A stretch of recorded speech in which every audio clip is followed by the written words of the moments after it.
Sabe quando a gente para no corredor do supermercado e fica olhando para aquela prateleira cheia de opções? Pois é, hoje a gente vai puxar o fio desse novelo para descobrir que essa escolha toda que parece ser enorme pode ser, na verdade, uma grande ilusão. A pergunta que fica é essa: quando a gente vai às compras, quanta escolha existe de verdade?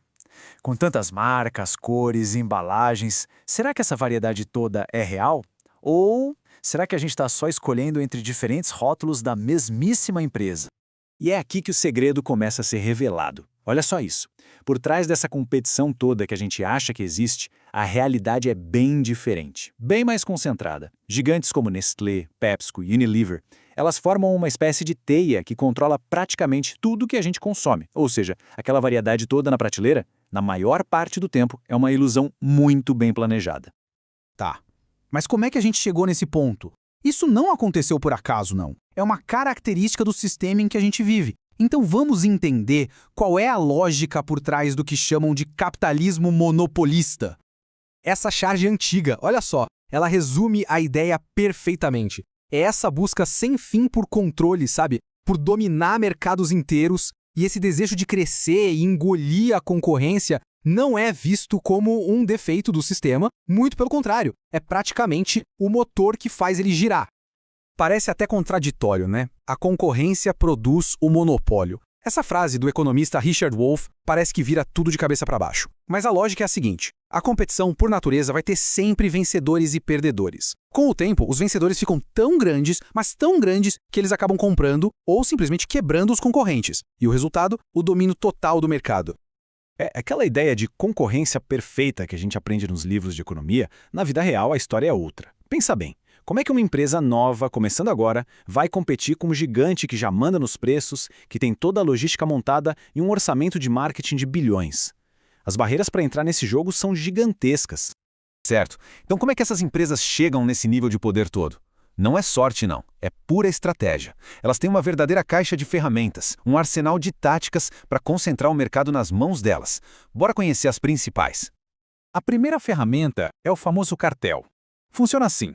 Empresas que deveriam estar competindo uma com a outra fazem um acordo por debaixo dos panos. É um jogo combinado.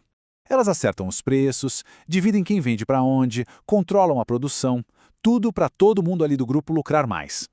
Na prática, a competição simplesmente some. E quem paga essa conta, claro, somos nós, os consumidores. Depois do cartel, vem o trust. E aqui o negócio é mais sério, mais drástico. Em vez de só fazer um acordo, as empresas se juntam de vez, elas se fundem para virar uma única superempresa. O objetivo? Controlar tudo, desde a matéria-prima lá no começo até a venda para o consumidor lá no final. É o domínio completo do setor. E basicamente existem dois tipos de trust. O horizontal é quando duas empresas do mesmo setor se juntam. Pensa em duas companhias aéreas que viram uma só.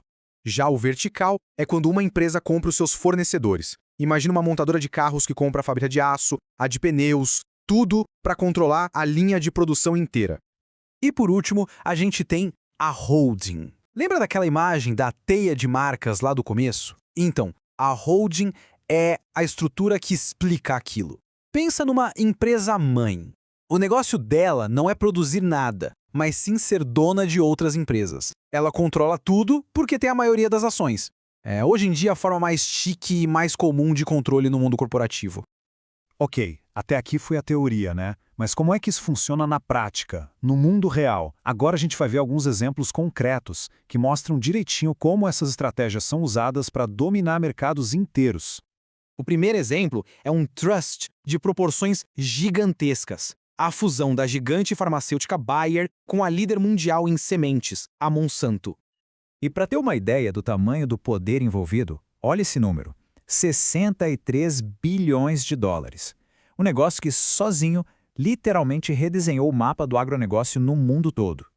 E qual foi o resultado disso? Uma concentração de poder absurda. Depois dessa e de outras fusões gigantescas, apenas 3 supergrupos passaram a controlar mais de 60% de todo o mercado mundial de sementes e agrotóxicos. Pensa nisso. 3 grupos mandando em mais da metade do mercado global. Agora vamos para um exemplo clássico de cartel. Lá para o final dos anos 90, descobriram uma conspiração global no mercado de vitaminas. E quem estava envolvida? Gigantes farmacêuticas como a Roche e a BASF. E o esquema era bem simples, na verdade. As empresas combinaram em segredo de diminuir a produção de vitaminas super importantes, tipo vitamina C e E. O que acontece quando tem menos produto no mercado? O preço vai lá para cima, dispara. E não era só isso. Elas também se juntaram para barrar a entrada de concorrentes que vendiam mais barato, que vinham principalmente da China. Bom, depois de ver tudo isso, a pergunta que não quer calar é: e agora? Existe alguma maneira de controlar ou de limitar esse poder todo? O que pode ser feito para proteger a concorrência? A principal resposta que os governos têm para isso são as leis antitruste. Existem órgãos como o CAD aqui no Brasil que têm exatamente essa função: investigar essas práticas, proibir cartéis, analisar fusões gigantescas, tudo para ter certeza de que isso não vai prejudicar o mercado e principalmente o consumidor. É uma briga de gato e rato, uma batalha constante entre o poder das empresas e a tentativa de regulação do Estado. E com isso, a gente volta exatamente para o nosso ponto de partida. Depois de entender um pouco melhor como o jogo funciona, a pergunta continua no ar. Quando umas poucas empresas gigantes são donas da prateleira inteira, o que a nossa escolha significa de verdade?